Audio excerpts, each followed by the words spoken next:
Bagaimana kalau ada seorang ustadz atau kiai yang bisa melihat hal-hal gaib dan masa depan? Apakah ini juga termasuk syirik?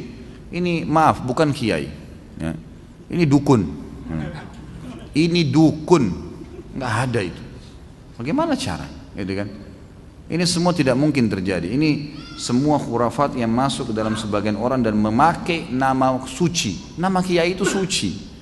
Kiai, guru, ustadz, itu semua nama-nama yang suci sebenarnya, nama orang-orang yang menyampaikan agama Allah. Bagaimana mereka bisa kontaminasikan dengan melihat jin lah, melihat inilah, menebak masa depan? Ini nggak ada semuanya, gitu kan? Nabi Muhammad SAW, guru dan kiai kita, disepakati oleh semua ya kaum muslimin. Nggak ada orang yang berani mengatakan, kecuali dia bukan muslim, bahwasanya Muhammad bukan kiai saya SAW. Kita pasti mengaku beliau kiai kita yang paling besar. Semua mazhab apapun ikut kembali kepada Nabi SAW. Nabi SAW kalau didatangin oleh beberapa sahabat yang bertanya dan beliau belum tahu hukumnya, belum ada wahyu, beliau diam, tidak ngomong. Nunggu sampai turun wahyu baru beliau mengatakan, siapa tadi yang bertanya? Si fulan angkat tangan. Telah datang kepada saya wahyu begini. Nabi SAW tidak tahu yang gaib, menunggu informasi datang. Bahkan kadang-kadang lewat 1-2 hari baru Nabi SAW menerima wahyunya, gitu kan? Waktu dituduh Aisyah berzina, nanti akan kita bahas itu dalam dosa besar tentang menuduh orang mukminah berzina, itu sempat wahyu terputus dari Nabi SAW kalau tidak salah sebulan, nggak ada wahyu turun. Nabi SAW tidak tahu benar nggak istrinya berzina nih. Sampai beliau bingung sendiri menghadapi Aisyah pada saat itu. Ngumpulin sahabat, nanya, sahabat bertengkar, ribut, ada yang dukung, ada yang enggak. Datang ke rumahnya Aisyah, ditanyakan Aisyah, Aisyah mengatakan tidak, saya tidak melakukan. Sampai turun firman Allah Subhanahu Wa Taala. Nabi SAW terjadi pada rumah tangganya. Turun ayat Al-Quran, nanti akan kita bahas tuh. Ayat-ayatnya lengkap semua menceritakan. Beliau tidak tahu yang gaib.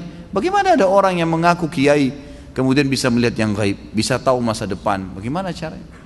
Allah mengatakan dalam Al-Quran tentang Nabi SAW, dan Nabi disuruh ucapkan itu. A'udzu billahi minasyaitonir rajim. Qul law kuntu a'lamul ghaiba lastakthartu minal khairi wa ma massani as-su. Katakan hai Muhammad kepada mereka, kalau saya ini tahu yang gaib, maka pasti saya akan perbanyak kebaikan-kebaikan dan saya tidak akan ditimpa masalah.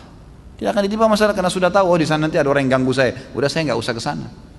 Nabi SAW di perang Uhud kena pedang. Sampai kemarin kita bahas kabar Abdurrahman bin Auf, bagaimana melengket pedang di topi besi beliau, dan Abdurrahman cabut radhiyallahu anhu dengan giginya sampai giginya tanggal, luka berdarah kening Nabi SAW. Gigi beliau sempat pecah, pundak beliau sempat kena hantaman pedang orang kafir.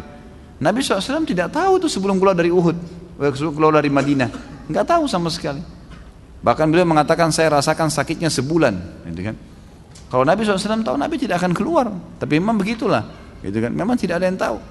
Dan ini sudah panjang lebar. Ada juga judul di YouTube, bisa dilihat ceramah saya, Kiaiku Muhammad, Kiai Anda siapa? Panjang lebar saya jelaskan.